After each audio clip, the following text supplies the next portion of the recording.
Hello everyone, it's Theme Park Avenue, I'm Eric, and recently I went to Universal's Islands of Adventure for the first time in just over 2 years. Since my last visit, they had added Hagrid's Magical Creatures Motorbike Adventure and Jurassic World VelociCoaster. So given the many improvements to the park, how good is the park now? And is it my favorite theme park in Florida?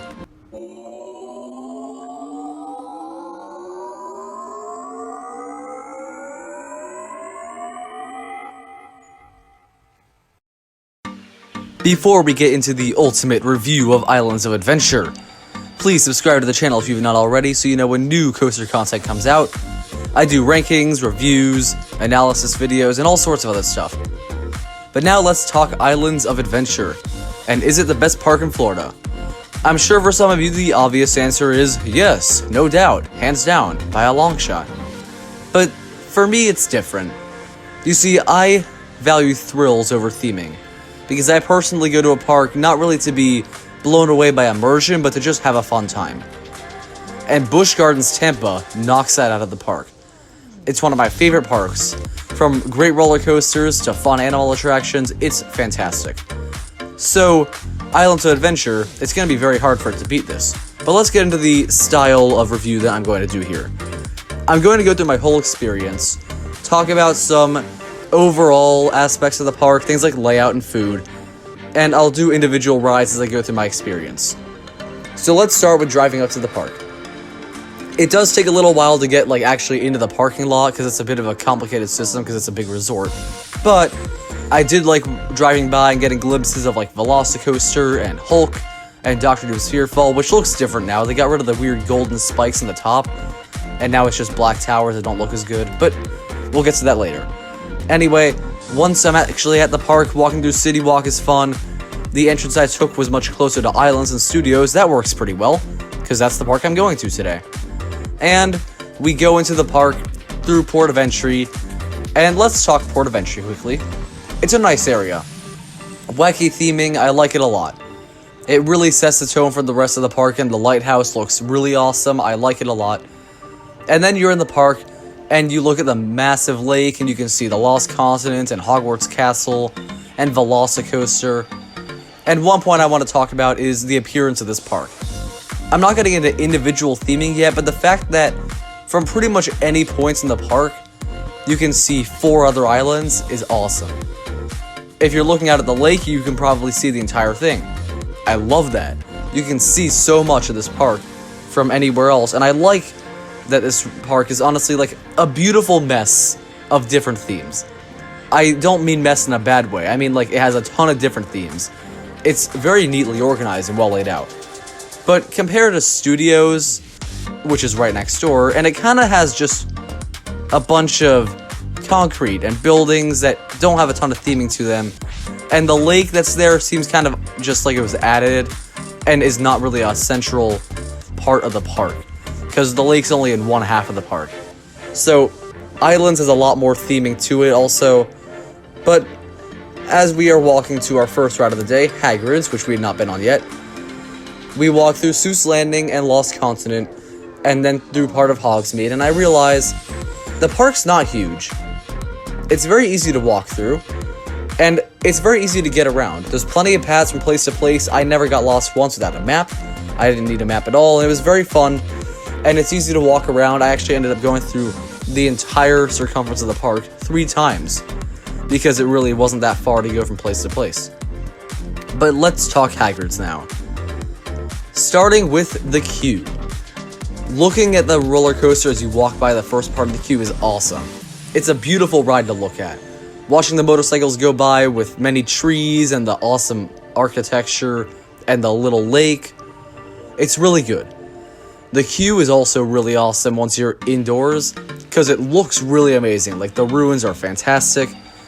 And then there was a little pre-show I did not know about, where Hagrid and Arthur Weasley, and for those who are not Potterheads, I'm sorry, I'm going to have a little bit of Harry Potter related talk that you may not understand here.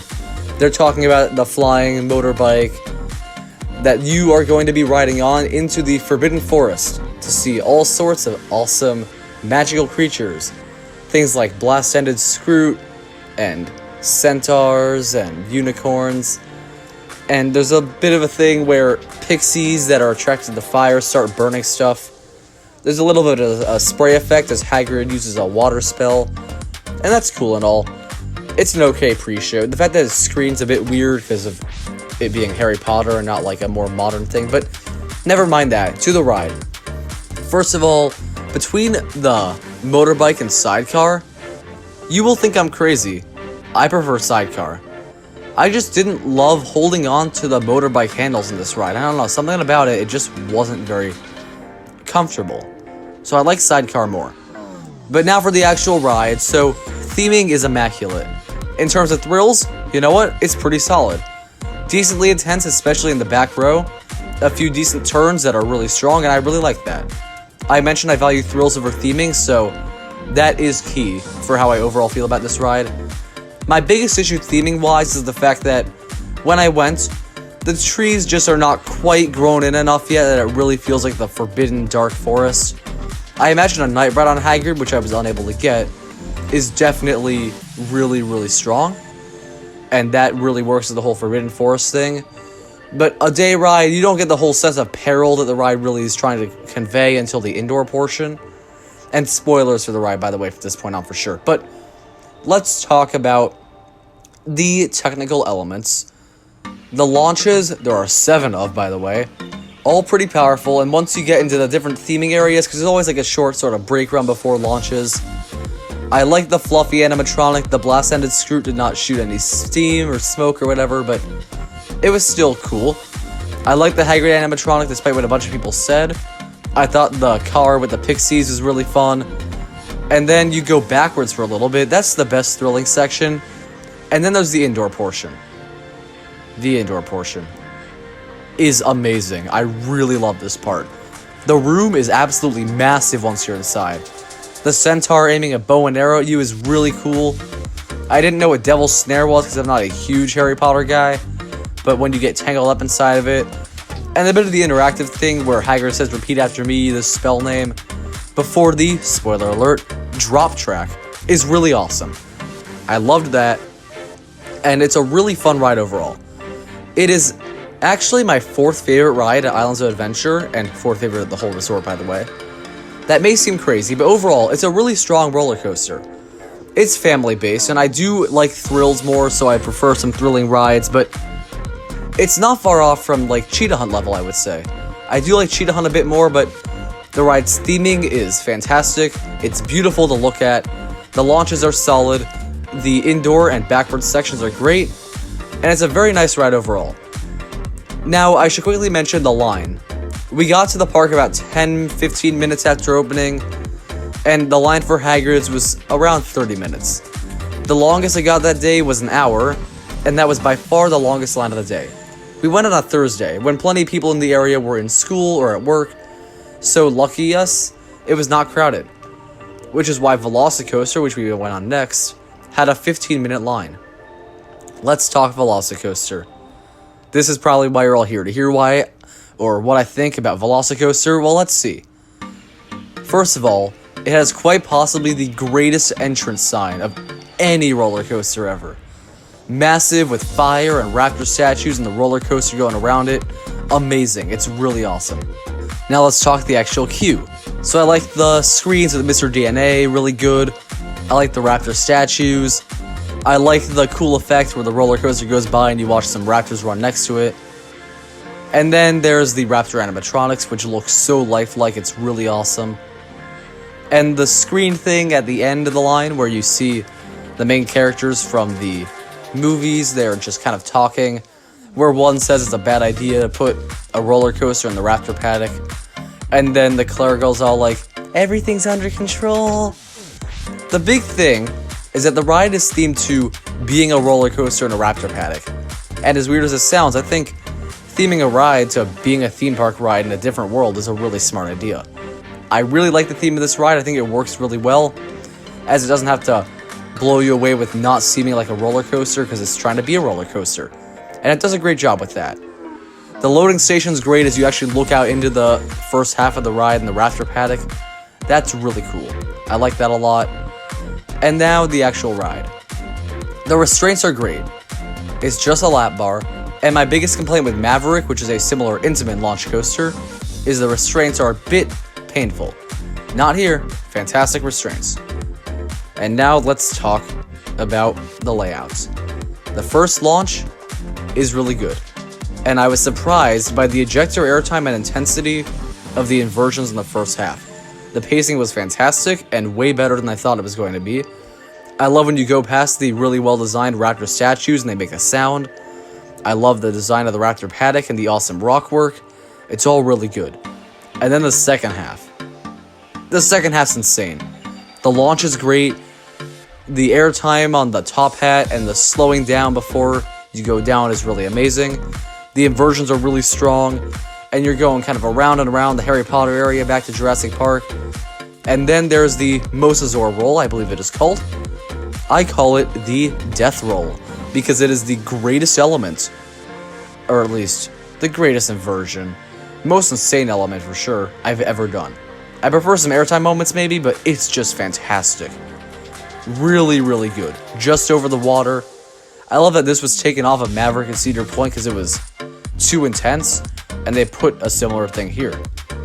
So overall, VelociCoaster is without a doubt the best ride at Universal Orlando Resort, the best ride in Florida, the best launch coaster I've ever been on, and currently of the 180 or so roller coasters I've been on, my number 4. It's that good. I got lines and rows, all sorts of different rows, and I preferred the back row overall, but front area is really good too. It's a really strong ride. The theming is amazing. The queue rivals that of Hagrid's. The launches and the inversions and the airtime, it's an amazing roller coaster. My only minor nitpick is the fact that there's not a whole lot of shock on the first launch because they kind of have a bit of a bump before you go so you know when it's going to happen. But some people probably like that sort of thing. All in all, amazing ride. After that, we headed toward Marvel Superhero Island to ride Hulk, my old favorite ride in the park. I had heard it was getting a little rough, and unfortunately, I can't disagree with that too much. There was a bit of headbanging, but the soundtrack is kicking, and the first half is so intense and well-paced. The launch is always amazing. The second half has some great hang time. I still love this ride. I like it more than Kumba. I really do. It's just a fantastic ride.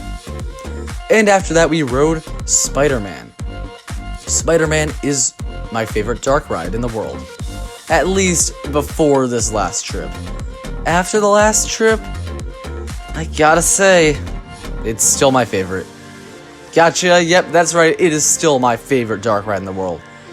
Just a blast. The queue is great, the ride system is unbelievable, the technology is fantastic, the screens are great, the ride is aged so well, especially since it's an opening day attraction. It's beautiful to look at least on the inside. I'm sorry, I probably made it sound like it's looking like a roller coaster, but no, it's just really amazing screens. They look great visually, the practical effects are great, and the big thing that sets this above Hagrid's for me, that's right, this is the ride I like more than Hagrid's. I know y'all are gonna kill me, but I like this more than Hagrid's. The sense of peril is really there. You have the fact that it's darkly lit, and you can see that you're so close to the effects, and you move in your car along with the motions of the villains. You really feel like you're in on the action. And then you also have fun little one-liners and jokes that really alleviate some of that tension, so it's the perfect combination of being a fun ride and being a crazy, thrilling, high-stakes type ride. It's a great story, it's a great ride system, it's a great dark ride, it's just near perfection, and my favorite dark ride ever. So now we've done some of Marvel Superhero Island, we head to Toon Lagoon. We ride Popeye and Bluto's Bilge Rat Barges. Without a doubt, the wettest you'll ever get on a theme park ride of the ones I've done. Best River Rapids ride, no doubt, that I've done. I like how well they designed the sides of the River Rapids with the rocks. I like how you get wet in so many creative ways with boats. The tunnel with the octopus is cool. I like the Bluto's boat wash thing. The drop is insane. You get soaked, and that's what's most important for me on a water ride, getting wet more than the theming, but the theming is still really strong. So I love this ride. And next we were going to do Dudley Do Right's Ripsaw Falls, but It was down when we went over there. So we headed to Jurassic Park River Adventure. And that one is also really good. It's almost definitely the most beloved water ride in the parks. Most people would consider it the best one. I get why. The first half is great, going through the massive gates, the beautiful Jurassic Park music, really solid animatronics. I like it a lot. And the finale with the T-Rex is really amazing. And I love the final drop. But the middle part where you're going up the lift hill does drag a little too much, as there's just not enough going on. That doesn't take away from the ride too much though, as when something like 3/4 of the ride are absolutely fantastic, and 1/4 is just decent, it's still a great ride, and I love it so much. And we're in the area, why not do VelociCoaster again? That's right, we did it quite a few times that day, many times in fact. It was great, still great. Then we head over to Hogsmeade again, and this time we decide we ride Forbidden Journey, and Forbidden Journey, probably one of the most beloved dark rides in the whole world. Not my favorite, I'm gonna say. It's still really good, but let me explain. I love the ride system, the queue, the facade of Hogwarts Castle. I love the practical effects, like how close you get to the Dementors, the real sense of peril you feel in that part. The lighting's great, the dragon's awesome. I love all of that. So that's 4 of 5 elements I'm going to discuss. The ride system, theming, queue, the story, but then the 5th element is the issue. The screens. They're not good. The motion feels much less fun and thrilling when you're doing the screen part because you have to stay in one place, and the screens aren't all that well incorporated. If not for the screen stuff, this would be probably 3rd best ride in the park, maybe even 2nd. It's just not quite my favorite. The screens are just a little dated. I know that seems like a nitpick, but it does bring the ride down enough that it's not quite a favorite. And then we tried Butterbeer for the first time. And this is where I get into the food discussion. I don't think the food is great. I'm going to compare it to Busch Gardens for purposes of this. I thought Butterbeer was decent, but not great. The aftertaste was quite nice, but I heard people say it was one of the greatest theme park beverages. It's just alright. Now, I'm not very picky when it comes to food. I like most foods, even if I don't love all of them. But for Busch Gardens' sake, it has amazing food. I love their pretzels and the barbecue stuff. Compare that to like a turkey-legged Islands, it's just not as good. Islands food is fine, but it's kind of on the lower end of theme park food for me overall, as crazy as that sounds. Not bad by any means, but just not great. It's okay, but it's definitely not something that benefits the park all that much in my opinion, but I'm not one who cares too much about food, but I wanted to mention that because this is just supposed to be like a major full review of Islands of Adventure. But moving on, we did not do Hogwarts Express that day because we were only doing the one park. And we then went to Seuss Landing on the way back to the Marvel area. Decided to do Cat in the Hat. What a crazy ride it is. I really like it in the second half because of how bonkers it is, but it's so dated. It's really, really dated. It needs refurbishment or a retheme. The cat animatronics stinks. The screen stuff is really poorly done. The wacky stuff almost saves it, but it's really not a good ride. I kind of would like a retheme to the Grinch, maybe. That's one of my favorite Dr. Seuss stories. I think that'd be pretty fun, but it's not an amazing ride. So we head back over to the Marvel area. We do Spider-Man again, and we do Dr. Doom's Fearfall, which is an underrated ride. My favorite S&S drop tower. The launch is really strong, and the view, if you are looking north, the north view I'm going to call it, is amazing because you look at studios, you can see the dragon in Diagon Alley, great views of the rest of Islands, it's just fantastic. Beautiful view. I love that. And there is more, because Dudley Do Right opened, and we did that. And you may know it was my favorite water ride, before this trip anyway. Now, it is my favorite water ride. Still, it's just amazing. I love this ride. The facade is stunning. The drops are fantastic. The way you get soaked is amazing. I love the story of how it's a classic sort of There's the robber baron, the damsel in distress, and then the guy who comes to save her. It's fun. There's some really cute little jokes, like a train of thought joke in a train tunnel. It's fast-paced, a long ride that never drags, because the other two rides, as great as they are, the water rides, do have some parts that drag a little bit. Dudley Do-Right is great the whole way through. It's just fantastic. I love the ride so much. And now we talk about Skull Island Reign of Kong. This is a highly respected ride. I'm so sorry, I do not like it. I do not like it, Sam I Am. I do not like Skull Island Ham. I don't know. But the reason is, while I do like some of the things other people like, such as the queue, the facade, and the Kong animatronic, and a couple of the screen effects in the final simulator scene, the rest drags so hard for me. You're just kind of sitting there and watching stuff on a screen that's not even that good. It's a bit low quality, pretty ugly to look at times. And I'm not a huge fan of the new King Kong stuff, so that's part of the reason, but it's really just boring. And it's the same system as Fast and Furious. I wrote this originally before I knew about Fast and Furious, and I just don't like this ride system all that much. The simulation stuff's not super convincing, and the animatronic part is great to this, but I feel like this ride could have been fixed with more physical sets. You didn't even need a whole lot of animatronics, just physical jungle sets would have been a bit nicer. But that's all, I just don't love this ride. And we head back into Jurassic Park, do VelociCoaster a few more times, see Hagrid's is down to a 30-minute wait, do that one more time, and that one's fun. And I will point out one more thing about Hagrid, some effects were not working when we went, such as the smoke from the blast end of screw, which I hear doesn't go a lot at all, or the dragon fire thing at the end of the ride when you're launching for the final time. We did this High in the Sky Seuss Trolley train ride after that. That's the final ride we did.